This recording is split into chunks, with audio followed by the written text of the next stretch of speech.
திருச்சிற்றம்பலம். முருகப்பெருமானுடைய பெருமைகளை சொல்லக்கூடிய உன்னதமான நூல்களில் ஒன்று கந்தர் அனுபூதி.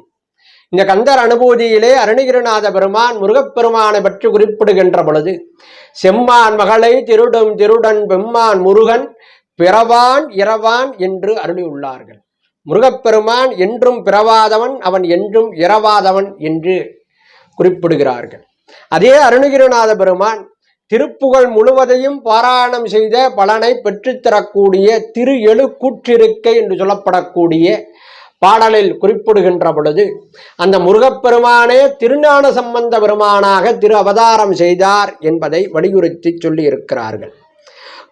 எவ்வாறு குறிப்பிடுகிறார்கள் எனில், முத்தமிழ் விரகன் நற்கவிராஜன் ஐம்புலகிழவன் அருமுகன் இவனென எழில் தரும் அழகுடன் கழுமலத் துதித்தனை என்று குறிப்பிடுகிறார்கள். கழுமலம் என்றால் சீர்காழி. அந்த சீர்காழியிலே 6 முகங்களை உடையவன் இவன் என எழில் தரும் அழகுடன் வந்து சீர்காழியிலே திரு அவதாரம் செய்தார். முருகப்பெருமானே திருஞான சம்பந்தராக அவதாரம் செய்தார் என்பதை திரு எழு கூற்றிருக்கையிலே வலியுறுத்துகிறார்கள்.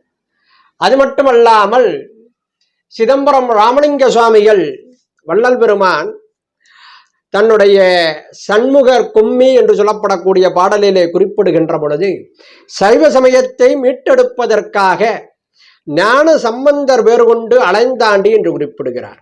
சைவம் தழைக்க ஞான சம்பந்தர் வேறு கொண்டு அலைந்தாண்டி என்பதை வலியுறுத்துகிறார்.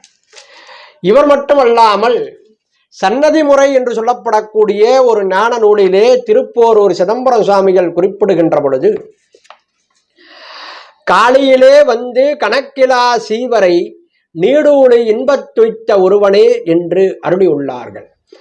காளி என்றால் சீர்காழி. அந்த சீர்காழியிலே வந்து தான் முக்தி பெறுகின்ற பொழுது தன்னோடு சேர்ந்து எண்ணிலடங்காத ஜீவாத்மாக்களை நீடூழி இன்பம் என்று சொல்லப்படக்கூடிய முக்தி இன்பத்திலே அந்த திருஞான சம்பந்தர் புகும்படி செய்தார் என்பதை இவரும் தன்னுடைய சன்னதி முறை என்ற நூலிலே வலியுறுத்துகிறார்.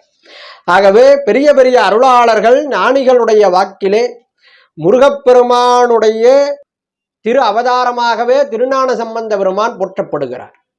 அப்படி என்றால் இவர்கள் சொல்லியதற்கும் கந்தர் அனுபூதியில் சொன்ன கருத்துக்கும் முரண்பாடு இருப்பது போல தோன்றும்.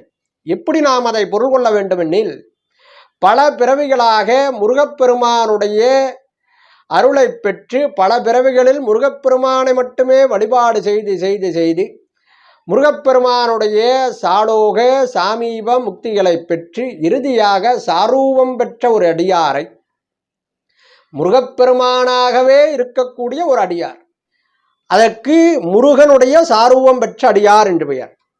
அந்த முருகப்பெருமானுடைய சாரூபம் பெற்ற ஒரு அடியாரை திருஞான சம்பந்த பெருமானாக திரு அவதாரம் செய்ய வைத்தார் இறைவன். ஆகவே பல பிறவிகளில் வேலாயுதத்தை வணங்கிய காரணத்தினால் அவருடைய சம்பந்தருடைய அவதாரத்திலேயும் அந்த வினை எந்த அளவுக்கும் யாரையும் தீண்டாது என்பதை வலியுறுத்துவதற்காக அவர் அருளிய பாடல்கள் அனைத்துமே வினை நீக்கத்தை வலியுறுத்தியது. ஆகவே திருஞான சம்பந்த பெருமான் யாரெனில், முருகப்பெருமானுடைய சாரூபம் பெற்ற அடியாரே திருஞான சம்பந்த பெருமானாக திரு அவதாரம் செய்தார். ஆகவே முருகன் வேறு சம்பந்தர் வேறு அல்ல என்பதை பிரித்து பார்க்காமல் நாம் வழிபாடு செய்ய வேண்டும். எப்படி எனில், சிவபெருமானுடைய சாரூபம் பெற்ற அடியாராகவே சுந்தரர் கருதப்படுகிறார். அப்ப சுந்தரர் வேறல்ல, சிவபெருமான் வேறல்ல. ஆகவே இருவரும் ஒருவரே என்று நாம் எண்ணி வணங்குவதைப் போல திருஞான சம்பந்தரும் முருகப்பெருமானும் ஒருவரே என்று எண்ணி நாம் திருஞான சம்பந்தரை வணங்க வேண்டும் என்று கூறி அமைகிறேன். திருச்சிற்றம்பலம்.